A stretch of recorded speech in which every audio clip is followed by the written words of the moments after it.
From today, we've decided to live in this house. I'd like to divorce you because you're in the way, but I guess you can stay as a maid," he announced suddenly, bringing home his mistress and their 3 children. Caught off guard by my husband's selfish declaration, I was speechless, my mind frozen in shock. His mistress, a flashy young woman with brightly colored hair, at least 10 years younger than me, giggled mockingly, "Is it really okay to say such things?" To which my husband proudly boasted, "She can't stand up to me, she's practically a slave." Silently, he then placed a hand on my shoulder, "So, I guess you'll be our maid from now on." The mistress smirked at me, saying, "Thanks," with a grin. "If he wants the house, he can have it. I've no reason to endure any longer. No. I will divorce you and leave this house, so please do as you like with it," I told them firmly, facing my husband and his mistress directly. Thinking I was dependent on him, my husband was dumbfounded by my quick agreement to divorce, standing there agape. The idea that I was dependent on him was absurd. On the contrary, letting go of him meant I could finally be free. Afterward, my husband moved the mistress into the house, expecting to drive me out. But that was just the beginning of his nightmare. I am Hannah. I used to live with my husband and our son, a family of 3. Before marrying, I was a busy high school teacher. I met my husband at a social drinking event hosted by a friend. My husband took a liking to me the moment he saw me and persistently asked for my contact information. At that time, I had just broken up with my boyfriend and wasn't interested in dating anyone else, and my husband wasn't my type, so I brushed him off casually. However, due to my husband's insistence, my friends found it amusing and encouraged me to give him a chance. Overwhelmed by peer pressure, I reluctantly exchanged contact information, and from there, under his strong initiative, we started dating. Back then, he was very attentive, planning dates according to my preferences and always putting me first. Initially, I was reluctant, but gradually, I became attracted to him and we started dating. 6 months into our relationship, he proposed. The thought that marrying after just 6 months of dating was too soon crossed my mind, but I thought, he's so kind, it must be okay, and decided to marry him. Soon after our marriage, I found out I was pregnant with our son. My husband wanted me to quit my job and take care of the home, so, after years of teaching, I resigned. Though I loved my job and felt some regrets, thinking of my loving husband and our soon-to-be-born child, I had no regrets. My hometown is a plane ride away from where we live now, and worried about postpartum housework and childcare, I discussed having a homecoming birth with my husband. However, he insisted on helping and suggested we stay at home. Thinking he would help, I decided not to have a homecoming birth. Later, our son was born safely, and child-rearing began. After a week in the hospital, I returned home, excited and anxious about living with my new family, only to find a shocking scene. Clothes were thrown everywhere, the table was littered with leftover takeout and containers, and the kitchen sink was filled with dishes and cups used by my husband over the week. The bathroom was piled high with dirty laundry. The room I had cleaned meticulously before my hospital stay was unrecognizable, as if a burglar had ransacked it. Standing there holding my son, my husband emerged from the back room and greeted me with a smile, "Welcome back. Since you've had a week to rest, make sure you work hard now." I thought he was joking when I looked at my husband, but he just tilted his head with a smile. What a situation. I held my head in despair. Before giving birth, I had quit my job and was doing all the housework since my husband was busy with work, and I thought that was okay. But I expected him to take care of the household duties himself while I was away. My husband is an adult. Frustrated by his completely unapologetic demeanor, I carefully chose my words and reasoned with him. "I've only given birth a week ago, my body isn't fully back, and I haven't had much rest since I was taking care of our baby in the hospital. It's gonna be tough taking care of him, and you said you'd help, which is why I didn't go back to my parents' house, remember?" However, my husband responded, "I'm working, and taking care of the home is your job, right?" Then he added, "I guess I'll take care of him then," and sat on the sofa, turning on the TV. I was stunned by his selfish attitude and couldn't say a word. Moreover, I had to clean up the messy house quickly, or I wouldn't be able to take care of our son. Thinking this, I placed my son in the crib and hurriedly began to clean. My back and belly still hurt, but I pushed through the pain. When my son started crying, I hoped my husband would pick him up and soothe him, but instead, he just called out, "He's crying." That's not what taking care of him means. Getting increasingly irritated from the fatigue, I decided arguing was a waste of time. Holding back my frustration, I demonstrated changing a diaper in front of my husband, saying, "His diaper is wet, I'll show you how to change it." However, my husband never changed our son's diaper after that. Eventually, I managed to clean up our trashed house while carrying my crying son on my back. Meanwhile, my husband had fallen asleep on the sofa, and when he finally woke up in the late afternoon, his first words were, "What's for dinner?" Exhausted, I reluctantly decided to buy some prepared food from the supermarket. Of course, I walked there myself. Carrying my son to the supermarket, I wondered miserably why I was doing this. After all the effort of giving birth, to be treated like this as soon as I got home. It was clear that I couldn't expect any help from my husband going forward. I was already beginning to regret marrying him. Even after that, my husband made no attempt to help with the housework or childcare. He seemed to have taken paternity leave for a week after I was discharged, but he spent it staying up late playing games and then sleeping from morning until noon. On top of that, when our son's nighttime crying kept me awake, he would just say, "He's so loud, make him stop," as if it was nothing. I pleaded with him multiple times to help with the housework and childcare, but he just repeated excuses like, "Housework and childcare are your roles and I'm gonna be working alone when I start my job again, it's the same thing." He wouldn't listen. Exhausted and unable to think clearly due to lack of sleep, I eventually gave up trying to argue. In the end, the paternity leave was in name only, and he did nothing to help. I even thought I'd be better off without a husband at all. During that time, I gave up on expecting anything from my husband. They say postpartum resentment lasts a lifetime, and I really believe it. From then on, as if he didn't exist, I worked hard taking care of our son and doing all the housework. Playing with my little son was fun, but being a first-time mom was tough with so much I didn't know.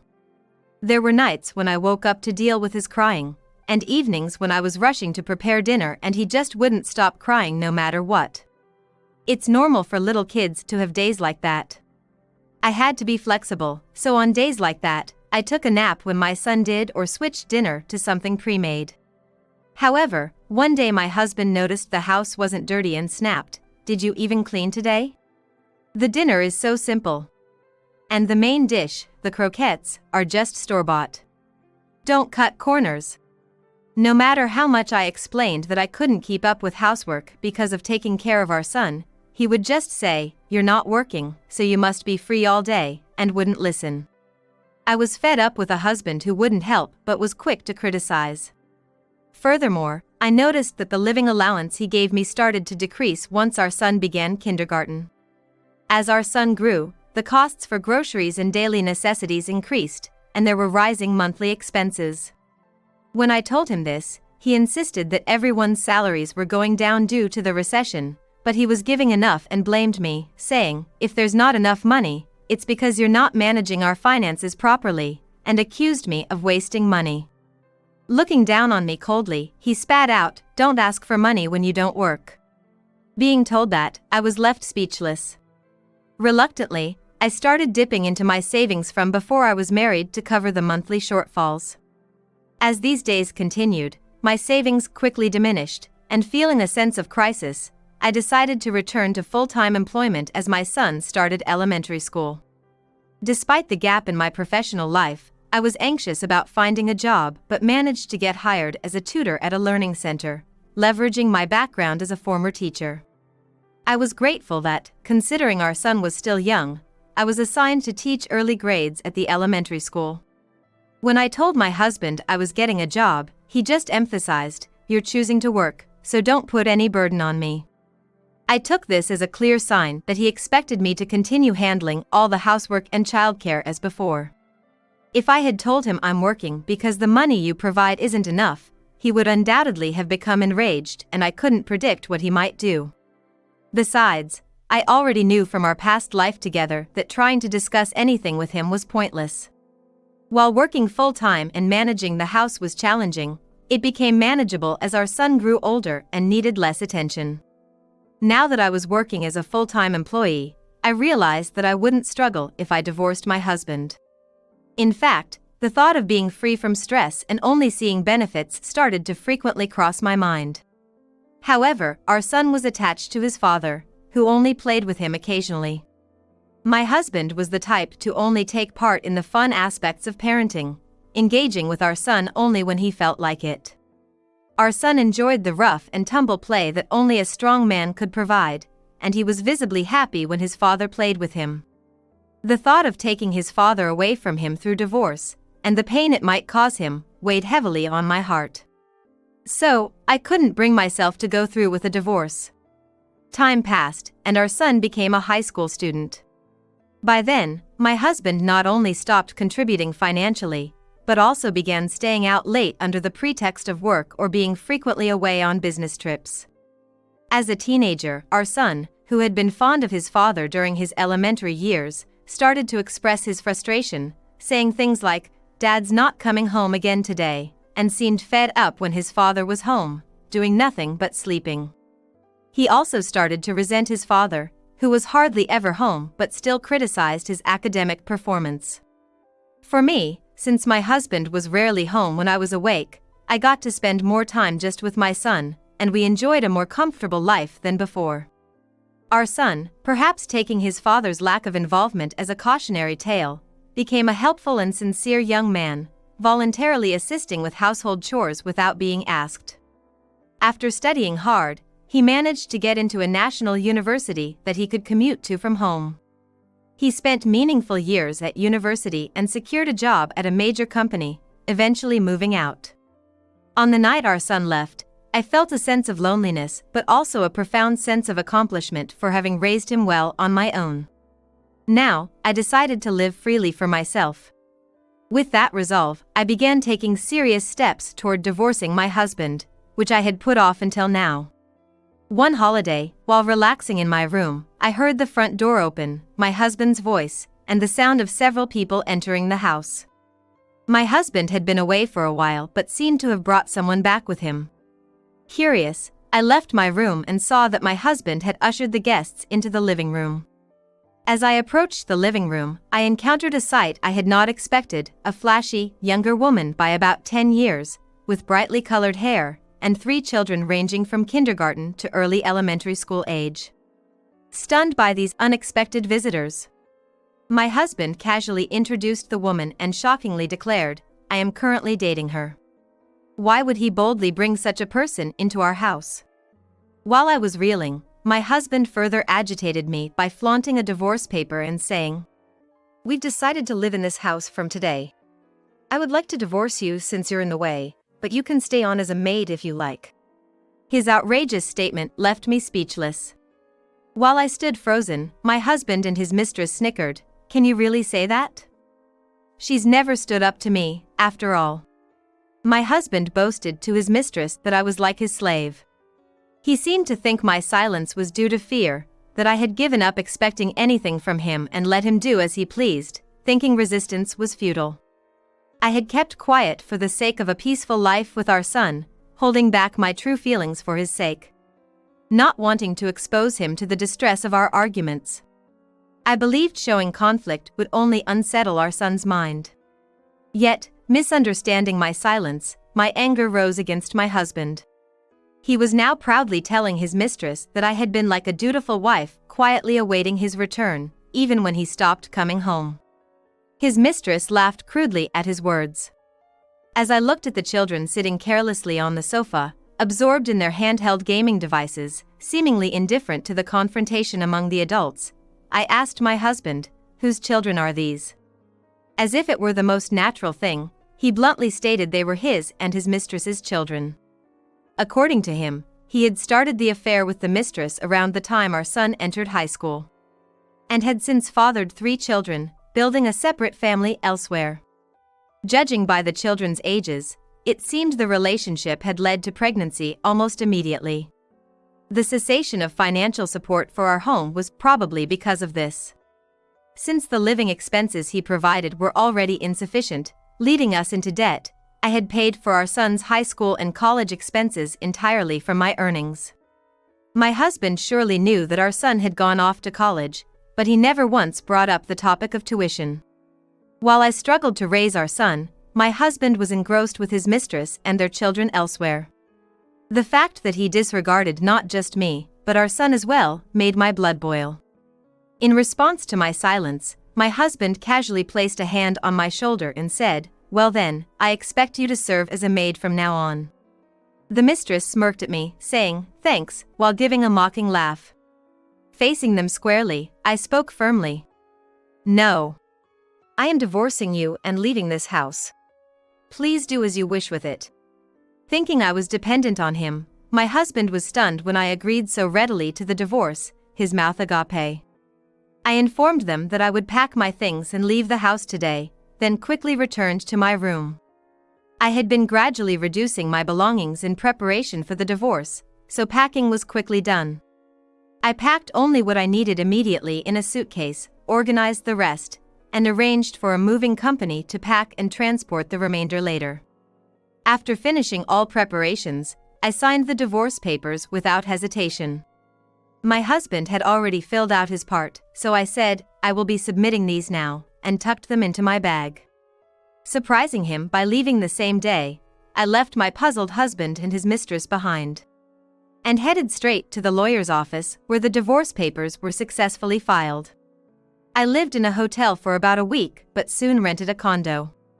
It wasn't large, but it was enough space for me to live alone. Liberated from my husband, I relished my newfound independence. About a month after the divorce was finalized, I was enjoying a peaceful life when an unexpected call came from my ex-husband. Wondering what he could possibly want now, I hesitated but thought I should answer in case it was something important. Perhaps about our son or the house. Reluctantly, I picked up the phone. The first thing I heard was my ex-husband's desperate cry for help. Regretting picking up the call as soon as I did, I listened as he explained that his mistress's children were completely undisciplined, punching holes in the walls and scribbling all over them in a rampage around the house. Neither my ex-husband nor his mistress could manage any household chores, so the house was a mess, and he was begging me to come and clean. Predictably disgusted by the situation, I sighed in exasperation. Actually, before my ex-husband's mistress and her children moved into our house, they lived in a place where one of my friends also resided. My friend found it strange to frequently see my husband near her place and decided to follow him. She discovered that he was regularly visiting the mistress's place and told me about it. This was when our son was a senior in high school, which means I knew about the mistress and her children before my ex-husband brought them to our house. I had hoped they were not his children, but when he confirmed they were, I was furious. According to my friend, despite being only in elementary school, the mistress's children were notoriously bad, known in the neighborhood for shoplifting and staying out late, having been cautioned by the police more than once or twice. The youngest child, influenced by his older brothers, was already picking up bad habits, screaming foul language and showing violent behavior. Previously, they had been evicted from the house due to noise complaints and bad behavior.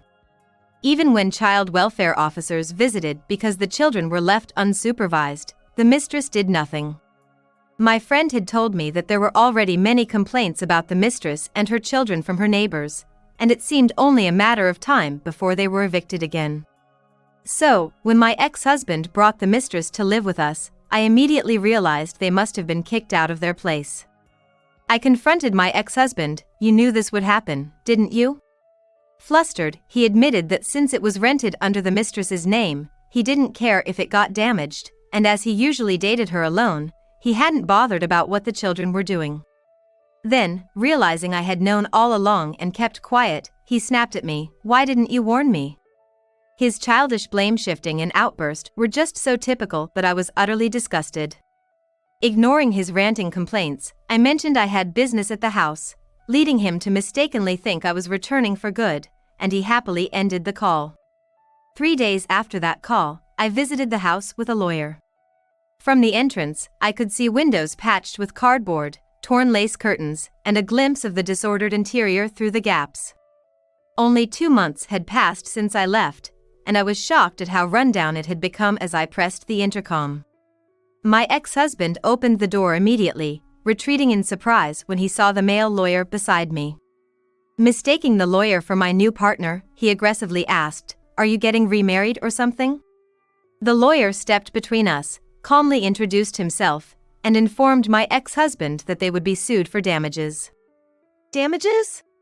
my ex-husband exclaimed in a high-pitched voice, shocked. Hearing this, the mistress hurried out from the back of the house. The lawyer presented the two with documents detailing the amount and specifics of the damages. They snatched the documents as if grabbing them, desperately checking the contents. And then their eyes widened at the sum demanded. After settling into a new place once I was forced out of the house, I thought of claiming damages from my ex-husband, so I consulted a lawyer. After explaining everything, the fact that they had children together, and his neglect of our family during that time, it was clear that a substantial claim for damages was possible. Considering the mental anguish since our son's birth, I felt justified in demanding a significant amount and told the lawyer to get as much as possible. Shocked by the high amount, they were initially speechless, but then my ex-husband pleaded for a reduction, citing repair costs for the house. The house was originally bought on a mortgage for a pre-owned property. Since my husband had stopped contributing to household expenses, I had been paying the mortgage, and there was still a balance remaining. Moreover, considering the house's age, it was about time for renovations, which would be costly. With this in mind, I easily handed over the house to my ex-husband and his mistress. Due to their children's havoc, the house had become quite dilapidated, so I anticipated the repair costs would be significant. When my ex and his mistress came begging for a reduction, I calmly told them, "If you two can't pay, I intend to contact both your parents to cover it. Similarly, if you don't agree to the payment of damages, I will contact each family." Hearing this, they fell silent in despair. The lawyer then prompted my ex-husband to sign the documents regarding the damages. Ensuring the payment was secured. Leaving the two heads in hands, we left the house. In the end, they've always had a habit of spending recklessly, so she couldn't come up with the money for her living expenses and asked her parents to help with. Her parents, who are quite strict, were furious upon discovering that their long-estranged daughter had been involved in an affair and had children with her partner. They went to the house where the mistress was living with my ex-husband, scolded both of them, and forcibly took the mistress back to their home. Currently, under her parents' watchful eyes, the mistress is working non-stop. Her children were also taken back to live at her parents' home, and after years of her neglect, they are now receiving strict discipline from their grandparents. It's tough for the kids right now, but reforming their behavior at this point is likely in their best interest for the future. Meanwhile, my ex-husband, left alone, is still living by himself in that rundown house.